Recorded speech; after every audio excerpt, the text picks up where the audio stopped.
Assalamualaikum warahmatullahi wabarakatuh. Sebelumnya perkenalkan, nama saya Konita Maria Safna dari kelas 12 IPA 6, absen 5. Teman-teman, tahukah kalian agar tetap sehat tubuh kita membutuhkan banyak zat, salah satunya yaitu protein, sehingga protein harus dibuat di tubuh kita. Proses pembuatan ini disebut sintesis protein.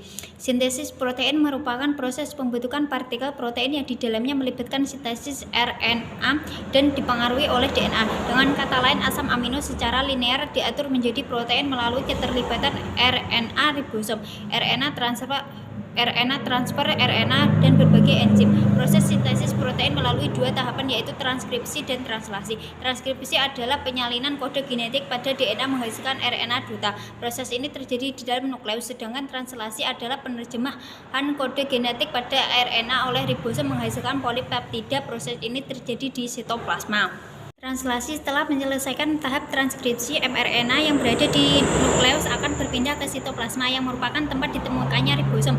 Hal ini dilakukan untuk melanjutkan tahap translasi. mRNA ini berperan sebagai cetakan untuk pembuatan protein. Sebagaimana kita ketahui, mRNA memiliki urutan 3 jenis basa nitrogen yang disebut codon. Terdapat 4 codon yang berbeda fungsinya dengan codon yang lain. Yang pertama adalah start codon AUG. Selain berfungsi mengkode asam amino, metionin juga berperan sebagai codon pertama yang memulai proses translasi. Sementara codon UAA, UAG, dan UGA disebut sebagai stop codon karena memicu berakhirnya proses translasi. Codon stop disebut juga codon nonsense atau codon tidak bermakna karena tidak mengkode jenis asam amino apapun. Sehingga poin yang harus diingat adalah translasi merupakan proses penerjemahan mRNA untuk dibuat menjadi protein. Selain itu, dalam translasi ada aturan memasangkan basa nitrogen. Pada translasi A pada mRNA akan berikatan dengan U tRNA. U pada mRNA akan berikatan dengan A pada tRNA, G pada mRNA akan berikatan dengan C pada tRNA, dan C pada mRNA akan berikatan dengan G pada tRNA. Sama seperti transkripsi, translasi juga melalui 3 tahap, yaitu inisiasi, elongasi, dan terminasi. Translasi diawali oleh tahap inisiasi, yaitu saat ribosom subunit kecil serikat pada mRNA. Ribosom subunit kecil ini akan bergerak dari arah 5 ke arah 3. Ketika sudah menemukan start codon AUG, tRNA yang membawa asam amino, metionin, dan antikodon akan melekat pada mRNA. Kemudian setelah tRNA terikat pada mRNA, maka ribosom subunit besar akan datang dan terikat juga bersama ribosom subunit kecil untuk melengkapi proses inisiasi. Ribosom subunit sebesar memiliki 3 daerah, daerah A atau aseptor set, daerah P atau peptidil set, dan daerah E atau exit site. Saat terjadi proses elongasi, asam amino yang lain akan dibawa pada rantai mRNA oleh RNA transfer dengan membawa antikodon. Untuk dapat mengetahui jenis asam amino apa yang mengkode-kode, maka dapat dilihat pada tabel triplet kodon selanjutnya. Asam amino yang baru ini akan memasuki daerah A, lalu ikatan peptida akan terbentuk di antara kedua asam amino pada daerah P. Saat itu ribosom akan berpindah ke triplet kodon lain yang ada di mRNA, sehingga tRNA yang sudah melepaskan asam aminonya akan berada di daerah E dan bersiap untuk keluar. Kemudian daerah A bersiap untuk melepaskan asam aminonya akan berada di daerah E dan bersiap untuk keluar. Kemudian daerah A bersiap untuk ditempati tRNA yang baru. Siklus ini akan terus berulang sampai pada tahap terminasi.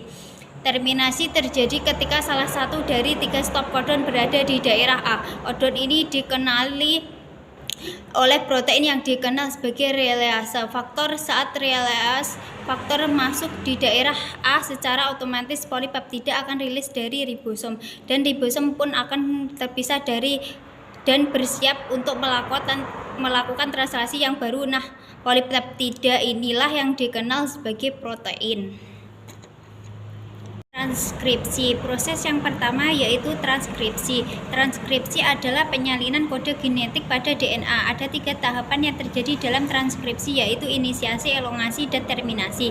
Saat terjadi proses transkripsi, DNA yang terkandung di dalam nukleus akan dihampiri oleh RNA polimerase. Inisiasi terjadi saat RNA polimerase melekat pada daerah promotor gen. Pada saat itu RNA polimerase akan mulai membentuk mRNA melalui cetakan DNA template.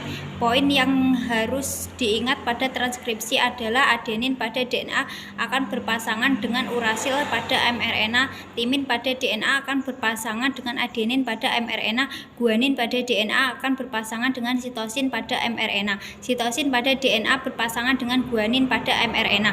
Inilah hal yang perlu diingat kemudian karena polimerase akan mengarahkan pembacaan dari arah 5 ke arah 3. Proses ini dinamakan sebagai elongasi. Transkripsi akan berakhir saat RNA polimerase sampai pada daerah terminator mRNA yang telah terbentuk mengandung 3 urutan basa nitrogen yang dikenal dengan kodon. Selanjutnya mRNA atau yang dikenal dengan kodon ini akan meninggalkan nukleus melalui pori-pori nukleus menuju sitoplasma untuk memulai translasi.